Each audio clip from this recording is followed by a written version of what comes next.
अजित पवार यांच्या उपस्थितीत मंगळवारी दिनांक 7 ऑक्टोबर रोजी रात्री राष्ट्रवादीच्या आमदारांची हॉटेल ट्रायडंट येथे बैठक झाली। या बैठकीत अजित पवार आणि छगन भुजबळ यांचा समाचार घेतल्याचं पाहायला मिळालं।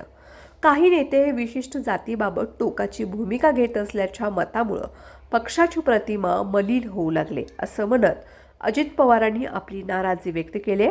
दरम्यान छगन भुजबळांनी आझाद मैदानामध्ये मराठा आरक्षणाच्या GR बाबत घेतलेल्या भूमिकेवरून ही नाराजी व्यक्त केल्याचं बोललं जात आहे। यंदाच्या स्थानिक स्वराज्य संस्थांच्या निवडणुकीत प्रत्येक जिल्ह्यात परिस्थिती वेगळी आहे, त्यामुळे युतीबाबत स्थानिक स्तरावर निर्णय घेण्याची मागणी या बैठकीमध्ये करण्यात आली। सध्या राज्याची आर्थिक स्थिती फार भक्कम नाही, शेतकऱ्यांना दिलासा देण्यासाठी पॅकेजही देण्यात आले, त्यामुळे विरोधकांनी कितीही आरोप केले तरी सरकार आपलं काम करत आहे असं जनतेला आवर्जून सांगा अशा सूचनाही पवारांनी दिलीत। निवडणुकांसाठी पुढच्या आठवड्यात जिल्हाध्यक्षांच्या बैठका घेऊन चर्चा केली जाईल असंही त्यांनी नमूद केले। तसेच त्यांना आमदारांसोबतही त्यांनी संवाद साधलाय।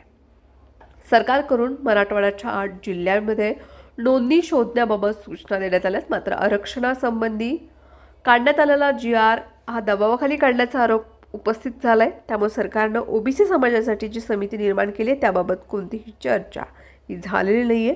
विशेष म्हणजे हा GR काढण्यापूर्वी हरकती नोटीस घेणं अपेक्षित होतं, परंतु सरकारकडून ते देखील केलं गेलं नाही असं छगन भुजबळांनी पत्राद्वारे नमूद केलंय।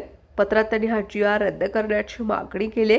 भुजबळांचं म्हणणं आहे की GR मध्ये कुणबी मराठा किंवा मराठा कुणबी असा उल्लेख असायला हवा होता, मात्र GR मध्ये फक्त मराठा समाज असा उल्लेख करण्यात आला आहे। SC-BC कायद्यानुसार मराठा समाजाला आधीच 10% आरक्षण हे शैक्षणिक आणि आर्थिक मागास यासाठी दिले गेले, मात्र छगन भुजबळांचं म्हणणं आहे की मराठा समाज हा सामाजिक मागास गटात मोडत नाही।